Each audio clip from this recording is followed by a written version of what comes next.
প্রিয় দর্শক, সপ্তাহ ঘুরে ফিরে এলাম আবারও আপনাদের প্রিয় অনুষ্ঠান গ্যালারি নিয়ে। সঙ্গে আছি আমি বর্ষণ কবির। আজ আমার সঙ্গে আছেন দুজন অতিথি। একজন হচ্ছেন বিসিবির সাবেক পরিচালক খন্দকার জামিল উদ্দিন, আরেকজন হচ্ছেন আম্পায়ার এসআই সৈকত। আপনাদের দুজনকে স্বাগত আমাদের স্টুডিওতে। ধন্যবাদ। ধন্যবাদ। জামিল ভাই, প্রাসঙ্গিক অনেক ব্যাপার নিয়ে আলাপ হবে। বিশ্ব টি-20 উন্মাদনায় কাঁপছে পুরো বিশ্ব বা উপমহাদেশের একটা বিশাল অংশ। তো সৈকত ভাইয়ের কাছেও যাব, যেহেতু টি-20 একটা বড় পার্ট আম্পায়ারিং অবশ্যই থাকবে। এশিয়া কাপে আমরা বেশ কিছু আম্পায়ারিংয়ের বিচ্ছিন্ন বা বাজে কিছু ইনসিডেন্ট দেখেছি।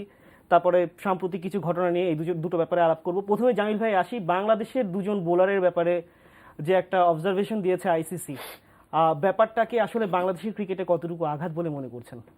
ধন্যবাদ আপনাকে। আসলে এটা সাম্প্রতিক সময়ে এটা বাংলাদেশ আমাকে খুবই অবাক করেছে যে সাম্প্রতিক সময়ে আমাদের এখানে এশিয়া কাপ হয়ে গেল। গত 2 বছর থেকে তাসকিন, সানি ওরা কিন্তু একসঙ্গে খেলছে।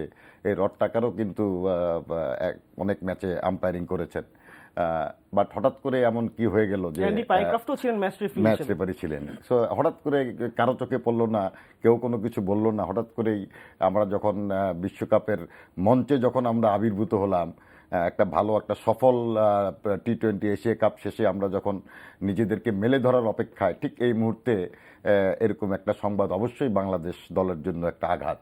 এবং এটা আঘাত এই জন্য যে এটা যতটা না খেলোয়াড়দের জন্য চিন্তার বিষয়, তার চেয়ে বড় বিষয় হচ্ছে দলের যে একাত্মতা, দলটা যে একটা এক হয়ে খেলছে, এর মধ্যে কিন্তু এই ধরনের একটা সংবাদ কিন্তু অবশ্যই অধিনায়ক থেকে শুরু করে সবাইকে একটু বিচলিত করবে। কারণ আরেকটা বিষয় আছে এখানে, কারণ আমাদের এখানে মাত্রই 14 জন খেলোয়াড় আমাদের এই মূল স্কোয়াডে আছে।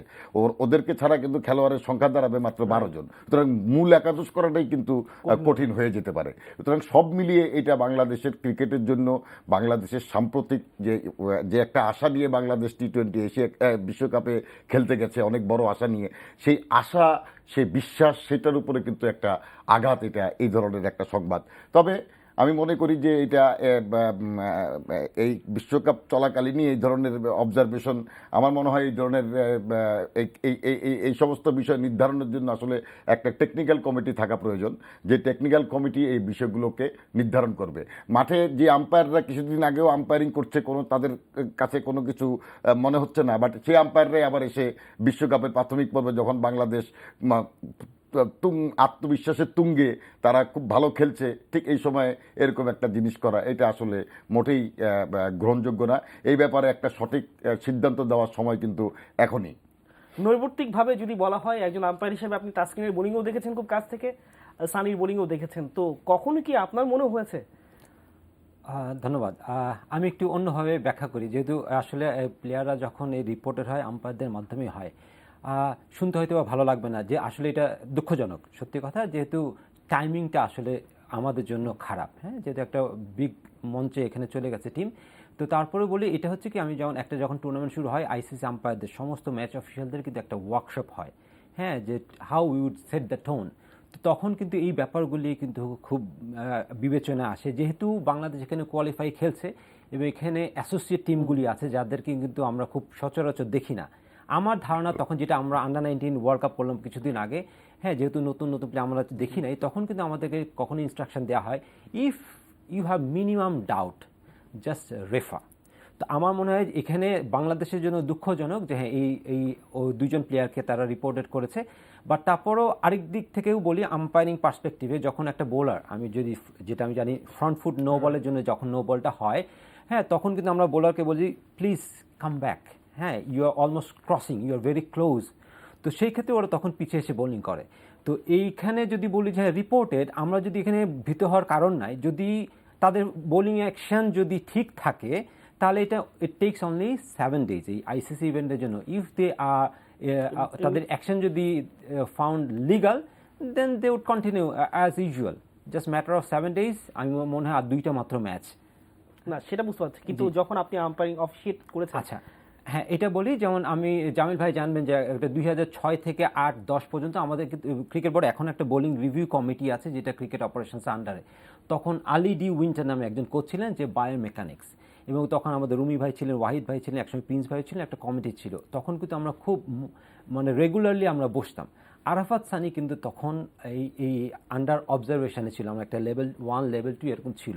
তো আরাফাত সানির এটা এক সময় ছিল, আমার মনে হয় সে এখন ওভারকাম করেছে। তারপর আম্পায়ারদের চোখে যদি সন্দেহ হয় নাকের চোখে যেটা দেখে মনে হয়েছে। আর তাসকিনের কথা বলবো যে আপনি নর্মালি বুঝতে পারবেন না, বাট কিছু কিছু বোলারের ক্ষেত্রে আমি বলি যে কিছু অড বল হয়তো কিছু শর্ট বল করার সময় বা ওভার পেস যখন বোলিং করে তখন হয়তো আম্পায়ারদের চোখে মনে হয়েছে বলে তারা রিপোর্ট করেছেন নাথিং রং ইন ফ্যাক্ট।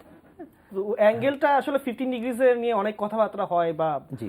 যে জিনিসটা হয় এখানে আপনি নেকের চোখে 15 ডিগ্রিজের এলবো বেন্ড করাটাকে কতটুকু ডিফাইন করতে পারেন? না, আমরা ডিফাইন করতে পারবো না। আইসিসির এখানেও একটা গাইডলাইন্স আছে, এইটা কিন্তু খুবই সেন্সিটিভ ইস্যুস। হ্যাঁ, তো এই ইস্যুটা এবং এটা ইমোশনাল কিন্তু একটা টিম, আমি কাউকে বলতে পারি না যে ইল্লিগাল, এই কারণে বলা হচ্ছে সাসপেক্ট, কারণ এটা কিন্তু প্লেয়ারের উপরেও এফেক্ট করবে, ওভারঅল টিমের উপর একটা দেশের উপরে এফেক্ট করে। তো এই ক্ষেত্রে আম্পায়ারদেরকে খুবই বলা হয় যদি উইথ হাই কনফিডেন্স লেভেল যদি না থাকে ডোন্ট রিপোর্ট। তো এই চিন্তা ভাবনা। আর 15 ডিগ্রি যেটা কথা হচ্ছে এটা নেকের চোখে বলা হয় না, এই কারণে আমরা কিন্তু লিখি যে we are concern about the legality of his action. তো এইটা আইসিসির আপনি জানেন 5টা অ্যাপ্রুভড অ্যাক্রেডিটেশন কারেকশন সেল আছে, ওইখানে পাঠাবে, হয়তো চেন্নাইতেই যাবে তারা। তো ওই 15 ডিগ্রি যদি একটু বলেন তাহলে আমি একটু বলি, যেটা হচ্ছে যে একটা আসলে বোলিংয়ের ক্ষেত্রে যে আমি একটু এক্সপ্লেন করেই বলি তাহলে আসলে এটা অনেকে জানার জন্য ভালো। আমরা লিগালিটি তখন ধরবো যে আমাদের আর্ম এক্সটেনশন, এটা কিন্তু 180 ডিগ্রি, এটা 90 ডিগ্রি। এখন বলা হচ্ছে কোনো বোলারের যখন আপার আর্ম যেটা যদি হরাইজন্টাল লেভেলে চলে আসে, শোল্ডার লেভেলে, মালিঙ্গা যেটা করে ওর কিন্তু মানে আমরা কাউন্ট করি এখান থেকে ডিগ্রি, যেটা চিন্তা করা হয় এখান থেকে। তো বিফোর বল রিলিজিং এই যে অ্যাঙ্গেলটুকু, এখানে যদি আমি বলি এখন 165 ডিগ্রিজ আছে, যখন এক্সটেন্ড হয়ে যাচ্ছে 180 ডিগ্রি, দ্যাট মিনস 15 ডিগ্রি। তো এই 15 ডিগ্রি ওইটা কিন্তু ল্যাবে টেস্ট হবে, ল্যাবের কিন্তু হাই ডেফিনিশনের ক্যামেরা থাকে, 12টা 14টা মিনিমাম রিকোয়ারমেন্টস থাকে, ওইটা ওইখানে হবে। হ্যাঁ, তো ওইটা আম্পায়াররা জাস্ট রিপোর্ট করে দিয়েছে, এখন ওইটা অ্যাসেসমেন্টে যেটা রেজাল্ট আসবে সেটাই হবে। এর সাথেই বলি আমাদের আলামিন কিন্তু কিছুদিন আগে রিপোর্টে ছিল এবং ওইটা কিন্তু ক্লিয়ারেন্স পেয়ে গেছে। আলামিনের ক্ষেত্রে একটা ইন্টারেস্টিং ফাইন্ডিংস ছিল, যেটা একটা বায়োমেকানিক্যাল টার্ম আমি যদি বলি, সেটা হচ্ছে বলে যে হাইপার এক্সটেনশন অথবা হাইপার মোবিলিটি। আমরা যেমন আমাদের হাত নর্মাল আমরা এক্সটেন্ড করছি এইভাবে, কিন্তু আলামিনেরটা অনেকে কিন্তু যারা জিমন্যাস্ট তারা কিন্তু বিয়ন্ড দ্যাট লেভেল ওরা কিন্তু এক্সটেন্ড করতে পারে। হ্যাঁ, এটা নিচে চলে যায়। হ্যাঁ, আরেকটা হচ্ছে বলে ক্যারি অ্যাঙ্গেল, যদি আমরা সোজা দাঁড়াই আমাদের হাত কিন্তু হয়তো 15-10 ডিগ্রি যেরকম থাকে, মুরালি ধরনের একটা ছিল এইরকম, ওইটাকে বলে ক্যারি অ্যাঙ্গেল। হ্যাঁ, তো এই দুইজনে এইগুলি কিন্তু ওরা বেনিফিট পেয়ে যায়। হ্যাঁ, তো ওদের হাইপার এক্সটেনশন ছিল, কিন্তু এই কারণে বলছি যে এদের দুইজনে আছে কিনা আমি জানি না। যখনই টেস্টে যাবে শুরুতেই ওদেরকে একটা টেস্ট করা হবে যে ওদের ওই হাইপার এক্সটেনশন অথবা ক্যারি অ্যাঙ্গেল এই সমস্যাটা আছে কিনা, যদি থাকে তাহলে কিন্তু ওদের জন্য বেনিফিট। হ্যাঁ, আদারওয়াইজ এই ডিগ্রি মাপা হবে ওই ক্যামেরা ওই অ্যাসেসমেন্টের মাধ্যমে, এটা নিউট্রালি হবে। ফ্যান্টাস্টিক। জামিল ভাই, মানে এমন তো না যে আলামিনের প্রসঙ্গ সৈকত ভাই যেমন বলছিলেন যে ইদান সোহাগ গাজী থেকে শুরু করে যদি ধরা হয়, তো এই সংক্রান্ত ঘটনাগুলো বাংলাদেশে গত 3-4 বছর ধরে হয়েই যাচ্ছে। আসলে আপনি ক্রিকেট বোর্ডের একটা খুব গুরুত্বপূর্ণ পদে ছিলেন, শুধুমাত্র পরিচালকই নন, গেমের ডেভেলপমেন্টের সঙ্গে আপনার একটা সংশ্লিষ্টতা ছিল। তো আসলে সমস্যাটা কোথায়? আমরা কি আমাদের স্থানীয় ক্রিকেটে কি এরকম চাকারদের কি আমরা প্রমোট করছি কিনা ক্লাব ক্রিকেটের সাথে? হ্যাঁ, আমরা যখন ছিলাম, একটু আগে সৈকত ইতিমধ্যে সেটা বলেছে যে ওই সময় কিন্তু আমরা একটা লোকাল ক্রিকেট যখন হতো, বিশেষ করে আমরা গুরুত্ব দিয়েছিলাম প্রিমিয়ার লিগ ক্রিকেট এবং ন্যাশনাল ক্রিকেট। সেখানে প্রত্যেকটা খেলা কিন্তু আমাদের টেকনিক্যাল কমিটি ছিল, সেই টেকনিক্যাল কমিটি কিন্তু এই বিষয়টাকে আমার এখনো মনে আছে যে আমাদের একজন সাইফুল্লাহ জেম নামে আমাদের একজন বোলার ছিল, তার বোলিং অ্যাকশন অনেক সাসপেক্টেড ছিল। তখন কিন্তু ওই যে টেকনিক্যাল কমিটিটা করা হয়েছিল তারা কিন্তু প্রিমিয়ার লিগের বেশ কয়েকজন বোলারকে এইভাবে তারা নোটিশ করেছে এবং পরবর্তীতে তাদেরকে কিন্তু কারেক্টেড করা হয়েছে। যেমন জেমও কিন্তু পরবর্তীতে এই ইয়েতে পড়েছিল এবং সে কিন্তু পরবর্তীতে কারেক্টেড হয়ে আবার কিন্তু খেলায় ফিরেছে। সুতরাং এই জিনিসটা এখন আছে কিনা আমি ঠিক জানি না, এই রিভিউ, এই টেকনিক্যাল কমিটি বা রিভিউ কমিটিটা এখন বর্তমানে কাজ করে কিনা। আমি কিছু কোচ নির্দিষ্টভাবে কাজ করেন, যেমন আমরা জানি সালাউদ্দিন করছেন, ইমরান সরোয়ার করছেন, মানে তাদেরকে নিয়ে আসলে তারা কিছু সেটা হয়তো যখন কাউকে চিহ্নিত করা হচ্ছে তারপরে বোধহয় ওরা কারেকশনের কাজটা বোধহয় সালাউদ্দিন বা রিহ্যাবিলিটেশনের কাজটা বোধহয় ওনারা করছেন। আমার মনে হয় যে এই জিনিসগুলোকে আসলে শুরুতেই ফাইন্ডিং করা উচিত এবং তাতে করে হবে কি যে লোকাল ক্রিকেটে যদি আমরা সেটা ফাইন্ড আউট করতে পারি তাহলে সেটা কারেকশনের সুযোগটা খুব তাড়াতাড়ি সেই খেলোয়াড়টা পেয়ে যাবে। আমরা একটু থামাচ্ছি, একটা বিরতি নিয়ে আসি, তারপর আবার এই গল্পতে চলে আসবো। আসলে বেনিফিটটা কি ডোমেস্টিক ক্রিকেটে কোনো ক্লাব বা কোনো প্লেয়ারের ক্ষেত্রে বেশি দেওয়ার ফলে এটা আস্তে আস্তে রেইজ হচ্ছে কিনা, যেটা না, এই জিনিসগুলো আসলে কাউকে বেনিফিট দেওয়ার কোনো প্রশ্ন নাই, কারণ এই ক্রিকেটারগুলোই কিন্তু আগামীতে জাতীয় দলকে প্রতিনিধিত্ব করবে। কে কখন প্রতিনিধিত্ব করে এটা কিন্তু আপনি বলতে পারবো না। সুতরাং আমার মনে হয় যে এটা কোনো কাউকে বেনিফিট দেওয়ার কোনো সুযোগ এখানে নাই। যেই দলেরই খেলোয়াড় হোক না কেন, তার যদি সাসপিশাস অ্যাকশন হয় তাহলে সেটা অবশ্যই রিপোর্টেড হওয়া উচিত এবং তাকে কারেকশন করা উচিত। তবে এখন যে ব্যাপারগুলো ঘটছে সেইটা নিয়ে আমার কিন্তু কিছু কথা আছে। আপনি দেখেন, আমরা শুনছি যে তাসকিনের কয়েকটা ডেলিভারি নাকি ওর একটু হয়ে যায়, আপনি হয়তোবা, কিন্তু আপনি যদি সাউথ আফ্রিকা, অস্ট্রেলিয়া, বিশেষ করে ভারতের বুমরার অ্যাকশন যদি দেখেন, তার তো অনেকগুলা বলই এরকম হাত বেন্ড হয়ে যায়। এবং আমি তো মনে করি, কিন্তু কারো বেলায় রিপোর্টেড হয় না, খড়গগুলো এসে নামে আমাদের উপরে, পাকিস্তানের উপরে, জিম্বাবুয়ের উপরে, ওয়েস্ট ইন্ডিজের উপরে, যখন এবং তাদের উপরে এসে নামে যারা প্রতিপক্ষের মাথা ব্যথার কারণ হয়ে দাঁড়ায়। এর আগে সাইদ আজমল, কেউ কিন্তু তার বল খেলতে পারছিল না, তার উপরে খড়গ নেমে আসলো। সুনীল নারায়ণ, তার উপরে খড়গ নেমে আসলো। আমাদের সোহাগ গাজী ভালো করছিল, খড়গ নেমে আসলো। এখন আবার আমরা সাম্প্রতিক সময় খুব ভালো খেলছি। এই জিনিসগুলোর মধ্যে কোনো যোগসূত্র আমি খুঁজে পাই। আর কেন ইন্ডিয়ার কোন বোলাররা কি কোনো সাসপেক্টেড অ্যাকশন নাই? আপনি ইন্ডিয়ার বিশেষ করে এখন এই বুমরার যে বল করছে, আপনি বুমরার বল, আপনি এখানে সৈকত আছে, ভালো করে কয়েকটা ভিডিও দেখলে অন্তত 3টা ওভারের মধ্যে আপনি অন্তত 8টা বল তার এরকম সাসপিশন আপনি খুঁজে পাবেন। কই, তারা তো রিপোর্টেড হচ্ছে না। এই যে তাসকিন এই রিস্টের উপরে জোর দিয়ে বলটা করে, সেটা কিন্তু কোনো সমস্যা হওয়ার কথা না। এটা কিন্তু কাটলি অ্যাম্বস এভাবে বল করতো, আবার ডেল স্টেন এইভাবে বল করতো, এই যে রিস্টের উপরে জোর দিয়ে। এইটার সাথে তো আমার মনে হয় না যে ওইটার কোনো সম্পর্ক আছে, ব্যান্ডের কোনো সম্পর্ক আছে। সুতরাং কয়েকটা বল হয়তো হতে পারে। এটা কিন্তু পৃথিবীর যত ফাস্ট বোলার আপনি দেখবেন সবারই কিন্তু কম বেশি হয়। কিন্তু মজার ব্যাপারটা হচ্ছে খড়গগুলো নেমে আসে আমাদের মতো দলগুলোর উপরে, যারা নাকি বিশ্ব ক্রিকেটে এই মোরলদের বাইরে, এই 3টা মোরলের বাইরে আমরা যারা আছি, খড়গগুলো আমাদের উপরে নেমে আসে এবং সেই প্লেয়ারদের উপরে নেমে আসে যারা নাকি প্রতিপক্ষের মাথা ব্যথার কারণ হয়ে দাঁড়ায়। এই জিনিসগুলো আমার মনে হয় যে খুব ফেয়ার কিছু হচ্ছে বলে আমার মনে হয় না। এক ধরনের কনস্পিরেসি থিওরির ব্যাপার আপনি বলছেন। অবশ্যই আমি মনে করি এটার মধ্যে অবশ্যই কোনো যোগসূত্র আছে, না হলে এতদিন পরে ঠিক ওয়ার্ল্ড কাপ যখন নাকি আমরা এশিয়া কাপ ফাইনালে ভালো খেললাম আর ফাইনালে উঠলাম, পাকিস্তান শ্রীলঙ্কার মতো দলকে পরাজিত করলাম, দল যখন আত্মবিশ্বাসের তুঙ্গে, তখন হঠাৎ করে এরকম একটা আঘাত কেন আমাদের উপর নেমে আসবে? এবং আইসিসি বলছে কালকেই পরীক্ষা দিতে যেতে হবে। কেন? 7 দিন সময় আছে। আমি 7 দিনের মধ্যে যেতে পারলেই তো। আমি কালকে একটা নিউজ মিডিয়াতে দেখলাম, আজকে পত্রপত্রিকায় দেখলাম যে আগামীকালকে, আজকে খেলে নাকি কালকেই তাদেরকে চলে যেতে হবে। কেন? আমার যে আরেকটা খেলা আছে ওমানের সঙ্গে, তারপরে কি আমি যেতে পারি না? তখনও তো 7 দিনের সেই সময়টা আছে। কিন্তু আইসিসি কেন প্রেশার দিচ্ছে যে আমাদেরকে আজকালকের মধ্যেই গিয়ে এই পরীক্ষাটা দিতে হবে? এটাও তো আমি মনে করি না যে কোনো ফেয়ার একটা বিষয় হচ্ছে। আমাদের let us play our preliminary round, তারপরে নেক্সট রাউন্ডের আগে আমাদের সময় আছে, আমরা তখন যে পরীক্ষাটা দিব, তার ততদিনে তো 7 দিন শেষ হবে না। তাহলে কেন এই ধরনের আমাদের উপরে বারবার প্রেশার ক্রিয়েট করা যে আজকে গিয়েই পরীক্ষাটা দিতে হবে? তারা জানে না যে এই 2-4 ছেলে আমাদের দলে খেলছে? এবং একটা কিন্তু মাথায় রাখতে হবে যে এই যতক্ষণ না আপনি রেজাল্ট পাচ্ছেন ততক্ষণ কিন্তু তাদেরকে বোলিং করতে দিতে হবে। সুতরাং খেলাগুলো শেষ করে তারপরে গেলে পরে অসুবিধাটা, আইসিসির অসুবিধা কোথায়? আমি তো কোনো অসুবিধা দেখি না। তারা কেন ইমিডিয়েটলি আমাদেরকে যেতে বলছে? তারা জানে না যে আমরা 14 জন খেলোয়াড় নিয়ে এসছি, ওদেরকে যদি আমরা ছেড়ে দেই তাহলে আমাদের দল গড়াটাই মুশকিলের পর্যায়ে পড়বে। ইতিমধ্যে আমাদের প্রতি একটা বিমানতা সুলভ আচরণ অলরেডি আইসিসি করেছে, যেখানে নাকি এশিয়া কাপের ফাইনাল ছিল 6 তারিখে।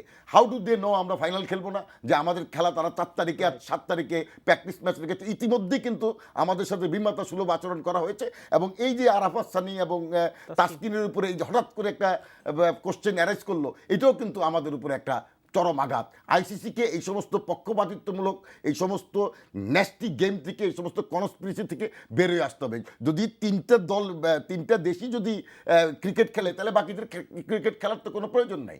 সুতরাং আমি মনে করি এই বিষয়গুলি ভালো করে দেখা দরকার, এমন একটা সিস্টেম ইন্ট্রোডিউস করা দরকার, এমন একটা কমিটি থাকা দরকার যে কমিটি আসলে নির্ধারণ করবে যে কোন বোলারের অ্যাকশন কি, বৃত্তান্ত কি বিষয়, এবং তারা ভিডিও ফুটেজ দেখে ভালোভাবে বুঝে। মাঠের আম্পায়ারের ক্ষেত্রে সে কিন্তু, আপনি খেয়াল করে দেখেন, মাঠের আম্পায়ারের ক্ষেত্রে এটা বোঝাটা কতখানি ডিফিকাল্ট। সে যখন দাঁড়িয়ে থাকে তার লক্ষ্য থাকে কিন্তু উইকেটের দিকে, ব্যাটসম্যানের দিকে, আবার নো বল তাকে দেখতে হয়। কখন সে হাতটা দেখে, এটা দেখাটাই তো তার জন্য একটা ডিফিকাল্ট বিষয়। হ্যাঁ, স্কোয়ার লেগ আম্পায়ার হয়তো নোটিশ করতে পারে, তাও তাকে কিন্তু দূরের থেকে নোটিশ করতে হবে। সুতরাং আমার মনে হয় যে কমিটি যদি থাকে এবং তাদের কোনো আম্পায়ার যদি মনে করে যে তার অ্যাকশনটা ঠিক নাই, তাহলে সেই ভিডিও ফুটেজ ওই টেকনিক্যাল কমিটি দিবে। টেকনিক্যাল কমিটি যদি মনে করে যে না ঠিক আছে এটার পরীক্ষা দিতে হবে, তাহলেই তখন পরীক্ষা দিতে দেওয়া উচিত। একটু সৈকত ভাই কাছে, সৈকত ভাই মানে ডোমেস্টিকও তো আপনারা ম্যাচ পরিচালনা করেন, এই ধরনের বোলাররা তো অনেকেই আমরা দেখেছি যে আবার একটা আন্ডার-19 ওয়ার্ল্ড কাপের সময় আমাদের সঞ্জিতের একটা হলো, ওর ব্যাপারে এখন কোনো আমাদেরও গণমাধ্যম থেকে কোনো রকম সাড়া নেই, বা বিসিবি কি করছে তাকে নিয়ে এই প্ল্যানটাও নাই। আসলে ঘটনাগুলো কি হয়ে থাকে এটা যদি একটু সংক্ষিপ্তভাবে বলেন। না, ডোমেস্টিক ম্যাচে কিন্তু আমরা আমাদের কাজটুকু করি। হ্যাঁ, যেটা হচ্ছে আমরা কিন্তু আমাদের একটা রিপোর্ট ফর্মও থাকে যারা সাসপেক্ট, এবং আমরা রেগুলার বেসিসে এটা করি। এখন এটা আসলে তারপরে চলে যায় ক্রিকেট বোর্ডের দায়িত্বে। হ্যাঁ, সেটা হচ্ছে ওই যে বলেন বোলিং রিভিউ গ্রুপ যেটা থাকে, এটা ওনাদের দায়িত্ব, আমরা আমাদের থেকে রিপোর্ট করি। তো আসলে এখন সময় আসছে আমার মনে হয় যেটা মানে এটা মোরল মানে অফেন এটা করা দরকার। কারণ আপনি দেখবেন ইন্ডিয়া পাকিস্তানের প্রায়ই কিন্তু এরকম ইনিশিয়েটিভ নেওয়া হয়। ইভেন শ্রীলঙ্কাতে দেখবেন যে আন্ডার-19 হয়তো 119 জন সাসপেক্ট অ্যাকশন বোলিং এরকম পাওয়া যাচ্ছে। কিন্তু আমাদের মনে হয় এই জায়গাটা যদি আমরা ওই লেভেলে যদি এইজ লেভেলে যদি, বা আমরা যেই আরও ছোটো আন্ডার-19 লেভেলে যদি এই জিনিসগুলি যদি তখন থেকেই যদি উদ্যোগ নেওয়া হয় যে তাদের রেকটিফাই করার জন্য, যেটা জামিল ভাই বললেন যে হ্যাঁ আর আগে আইডেন্টিফাই হয়ে যায় ইন্টারন্যাশনাল লেভেলে, তখন হয়তো এখানে রিহ্যাবিলিটেশন হচ্ছে। কিন্তু এই যে সঞ্জিত শাহ যেটা আমাদের খুবই এফেক্টিভ একজন বোলার ছিল, হ্যাঁ ওর কিন্তু আসলে টেস্ট হয়নি তখন, কিন্তু একটা যেটা বললেন যে তখন কিন্তু একটা টেকনিক্যাল কমিটি ছিল। হ্যাঁ, আর আম্পায়াররা যেটা করে সেটা হচ্ছে আম্পায়াররা জাস্ট রেফার করে, উই ডোন্ট সে যে হি ইজ ইললিগাল, আমরা বলি উই আর কনসার্ন। হ্যাঁ, তো এইটা আমার মনে হয় এইজ লেভেল থেকেই এটা যেহেতু আমাদের অনেক টিমের উপরে কিন্তু আলটিমেটলি এফেক্ট হয়। সো আমরা চাই না যে বিশ্বকাপে বা ওয়ার্ল্ড টি-20 গিয়ে যেন আমাদের প্লেয়ারগুলি এরকম মোরালি যেন ডিমোরালাইজ না হয়ে যায়। সো আমার মনে হয় এটা ডোমেস্টিক ক্রিকেটে আরও বেশি রেগুলার বেসিসে করা উচিত। জামিল ভাই একটু অন্য প্রসঙ্গে যাই, মানে সফলতা যদি শেষের দিকে এসে খুব সংক্ষিপ্তভাবে উত্তরগুলো আশা করছি, যে সফলতা পেলে অনেক কিছু আমরা ভুলতে শুরু করি। তো হাথুরু সিং এর কোচ হাথুরু সিং এর সর্বাত্মকবাদ ব্যাপার নিয়ে বিসিবিতে একটা অন্তর্দ্বন্দ্বও আছে পরিচালকদের মধ্যে। নাইমুর রহমান দুর্জয় এবং আকরাম খানের ক্রিকেট অপারেশনসের বারবার বদল, এগুলো আমরা দেখে এসেছি। আসার পরে আবার দেখছি যে হাথুরু সিংহাকে রাখার জন্য বেশ উদ্গ্রীব, এটা খুবই স্বাভাবিক ব্যাপার, তিনি যেহেতু সফল কোচ বাংলাদেশের। কিন্তু তার কিছু পরীক্ষার নিরীক্ষা নিয়ে টি-20-র আগে বা এখনো পর্যন্ত কিছু কোশ্চেন এসছে, এইগুলোকে আপনি কিভাবে দেখছেন? আমি মনে করি যার যার দায়িত্বের একটা পরিধি আছে, যার যার কর্মক্ষেত্রের একটা পরিধি আছে, কাউকে তার পরিধির বাইরে খবরদারি করতে দেওয়া উচিত না। হাতুরা সিংহে আজকে আছে কালকে নাও থাকতে পারে, কারণ তারা হচ্ছে প্রফেশনাল কোচ। তারা যখন যেখানে ভালো সুযোগ সুবিধা পাবে তারা সেখানে চলে যাবে। আমরা তাদেরকে হায়ার করেছি, তাদের যেটুকু তাদের দায় দায়িত্ব, তাদের যেটুকু কাজকর্ম করার দরকার তারা সেটুকুই কাজকর্ম করবে। এর বাইরে তারা যদি খবরদারি করতে চায় সেটা কখনোই অ্যাকসেপ্টেবল না, এবং এই ব্যাপারগুলো বিসিবি শক্ত হাতে হ্যান্ডেল করবে। না হলে কিন্তু এই দ্বন্দ্ব যদি একবার শুরু হয়ে যায়, এই দ্বন্দ্ব কিন্তু দলের উপরও প্রভাব যেমন ফেলবে। বিসিএল এর কিছু রাউন্ডের খেলা কিন্তু একটা বিলম্বিত হয়েছে শুধুমাত্র তার কিছু প্রেসক্রিপশনের হ্যাঁ, জন্য। সুতরাং এই প্রেসক্রিপশনগুলোকে আসলে কতখানি আমাদের ক্রিকেটের জন্য ভালো সেটা বিবেচনা করতে হবে। সেই প্রেসক্রিপশন দিলেই সেটাই আমাদেরকে মেনে নিতে হবে, এরকম হওয়া উচিত বলে আমি মনে করি না। আমি মনে করি যে এবং এই যে আমি জিম্বাবুয়ে সিরিজের প্রসঙ্গে আসছিলাম, উনি পরীক্ষা নিরীক্ষা শেষ ম্যাচে করতে পারতেন, কিন্তু সিরিজটা জয়ের আগেই আমাদের মোমেন্টামটা নষ্ট করে উনি পরীক্ষা নিরীক্ষা শুরু করলেন, সেটা মোটেই দলের জন্য ভালো বার্তা বয়ে আনেনি। এবং এই ধরনের পরীক্ষা নিরীক্ষা যদি ভবিষ্যতে আরও চলতে থাকে তাহলে কিন্তু এই যেমন দেখেন আজকে সাকিব মুশফিকের কথা বারবার উঠছে, কিন্তু আপনি কি বলতে পারবেন যে এদের পজিশন, বিশেষ করে মুশফিক কবে 3 নম্বরে খেলেছে, কবে 4, 5, 6, যারা নাকি আমার দলের সেরা ব্যাটসম্যান তাদের জায়গাটা ঠিক থাকবে না, তাদেরকে একবার 3, একবার 5, একবার 4, একবার 6 খেলানো হবে। এই ধরনের পরীক্ষা নিরীক্ষা আসলে দলের উপরে প্রভাব ফেলতে বাধ্য, এবং পার্টিকুলারলি ওই খেলোয়াড়টা যাকে নাকি যার উপরে টিম ডিপেন্ড করে তার উপরে প্রভাব ফেলতে বাধ্য। সুতরাং এরা 10 বছর ক্রিকেট খেলে ফেলছে, এখন মোটামুটিভাবে তাদের একটা জায়গা নির্দিষ্ট হওয়া প্রয়োজন যে আমি এই জায়গায় ব্যাট করব, ও ওই জায়গায় ব্যাট করবে, ও এক জায়গায় ব্যাট করবে, যদি কোনো সেরকম সিচুয়েশন অ্যারাইজ না করে, ম্যাচ সিচুয়েশন। আমার মনে হয় যে এই জিনিসগুলা বেশি পরীক্ষা নিরীক্ষা করা উচিত না। আর বেশি পরীক্ষা নিরীক্ষা করতে গেলে আমাদের কিন্তু সামনে আমাদের ফলাফলের উপর নেতিবাচক প্রভাব পড়তে বাধ্য। সময় শেষ, মানে আরও কথা বলার অনেক ছিল কিন্তু বুঝতেই পারছেন সময় শেষ। আপনাদের দুজনকে অনেক ধন্যবাদ আমাদেরকে সময় দেওয়ার জন্য। আপনাদেরকে ধন্যবাদ। প্রিয় দর্শক, আজকের মতো এখানেই শেষ করলাম অনুষ্ঠান। আবারও দেখা হবে আগামী সপ্তাহে, সেই পর্যন্ত ভালো থাকুন। আর এই গ্যালারি অনুষ্ঠানটি দেখতে লগ ইন করুন www.ntvbd.com-এ। ধন্যবাদ সবাইকে।